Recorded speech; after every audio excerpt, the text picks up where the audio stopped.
Hey, Scotty, I'm Derm. Nice to see you, Derm. Thanks for having me on. It's our pleasure. Thanks for joining us this afternoon. Welcome to the KX Country Clubhouse. And we got to talk hockey right off the bat. Hey, I hear you're a big Carolina Hurricanes fan.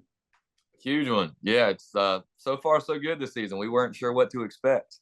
So, how did you get turned on to hockey? Because not a lot of country stars are big hockey fans. Yeah, they kind of dabble with the Predators, but what got you turned on to hockey? Yeah, your local team having success at a young age will kind of do it for anybody. So I was still just a kid when the Carolina Hurricanes won in '06, and I remember my parents letting me stay up late to watch Rod hoist the cup. And so then all these years later, we went through obviously probably a decade of being irrelevant, but Rod Brindamore coming back to coach, and the team kind of taking on his persona and his grit and his drive. And it's been a fun few years. We haven't quite gotten it done yet, but it's been fun to watch the team. And you yourself, have you played hockey? Have you been on skates, played some shinny?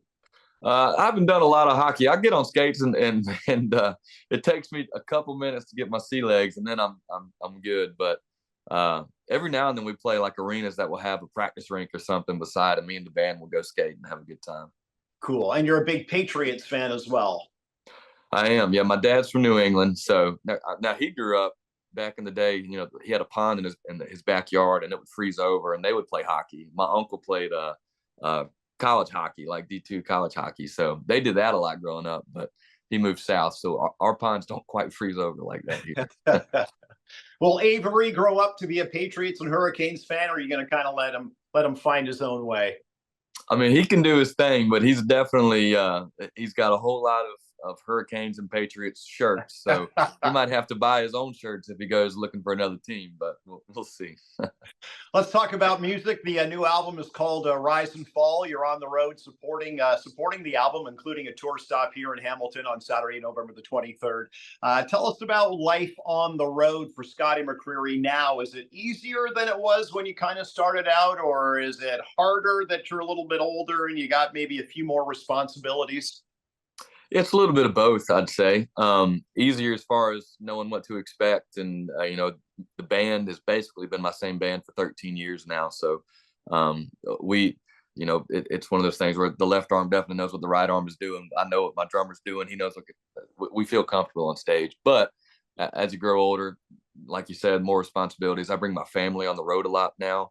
So they were out this last weekend. So it's changing diapers right before I go on stage in front of a few thousand people, and it's things like that it'll humble you right before people start screaming your name. It's like I was just doing the dirty work earlier. So, but it's got to be nice to be able to have the family on the road with you, at least for part of the tour, because life on the road can be a grind, as you know.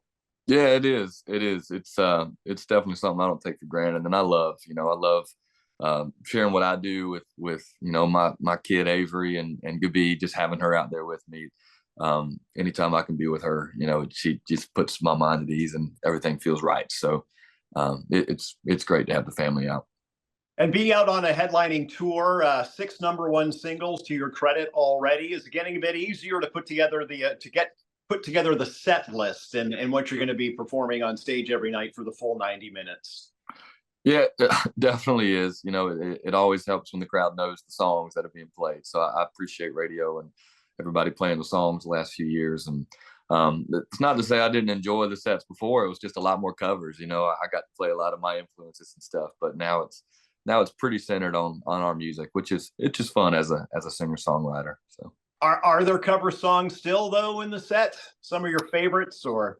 Yeah, we kind of change it up every now and then. We have a few different versions of the show. So, I mean, there's old country that we'll throw in there sometimes, whether it be Garth Brooks or Randy Travis or, who knows what, or even some versions of the show, we play some Elvis and different things like that. So we like to keep everybody on their toes sometimes. We're talking with Scotty McCreery. He's live in concert here in Hamilton, Saturday, November the 23rd at the First Ontario Concert Hall. And you can get your tickets right there through the concerts page at kx947.fm. So, Scotty, say you're stranded on a desert island and you're allowed to bring 3 artists' music catalog with you. And that's all you're going to be listening to until you get rescued. What 3 artists' catalogs are you bringing on your desert island? Wow, this is a great question. So I got 3 catalogs. One, Elvis was my guy growing up, and I feel like between his stuff and also he covered so many other artists, so it's like you get a bunch of catalogs kind of in one with Elvis. That's great. 2, I'll throw one off the wall, but there's a guy named Charlie Wilson who is the lead singer of the Gap Band.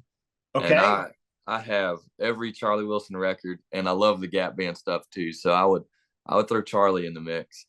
And then 3, I would probably go, it's not a big catalog, but my favorite album of all time is Jamie Johnson's That Lonesome Song. So I feel like I would have to have my favorite album on the island with me as well. So great stuff. Great stuff. This show coming to Hamilton on November the 23rd is your last show, and then you've got a little bit of a break over Thanksgiving. The U.S. Thanksgiving is coming up. Thanksgiving, gathering around the table. You're a big fan, I can imagine. Yeah, it's great. I think nowadays, me and my wife, we do, one family does Thanksgiving and we all get together, and the other does Christmas, and we switch off every other year. So this year is my family's Thanksgiving, so it's always fun. We get to grandparents come in and the whole family, and Mama fixes up the turkey, and maybe we'll get to smoke a turkey or smoke a ham or something like that this year. I enjoy cooking, so we'll see what we can do. But I always love the holidays. Is there a favorite dish that Mama McCreery makes at Thanksgiving that you just got to have, or it's not feeling like Thanksgiving without it? Yeah, I mean, she always does the turkey. The apple pie afterwards when we're too full and just want to go watch some football is probably a big thing. There's little things, deviled eggs. We kind of always have the same. You can count on all these dishes being there. So, yeah. Wonderful. Well, Scotty, we're looking forward to you coming north of the border and playing the show here in KX Country. Safe travels on the road. Looking forward to you getting to town. Happy holidays, and thanks for joining us this afternoon. Hey, well, thank you. We can't wait to get up there, and appreciate you letting me come on to chat a little bit about the show. Great. Thanks, Scotty. Thank you.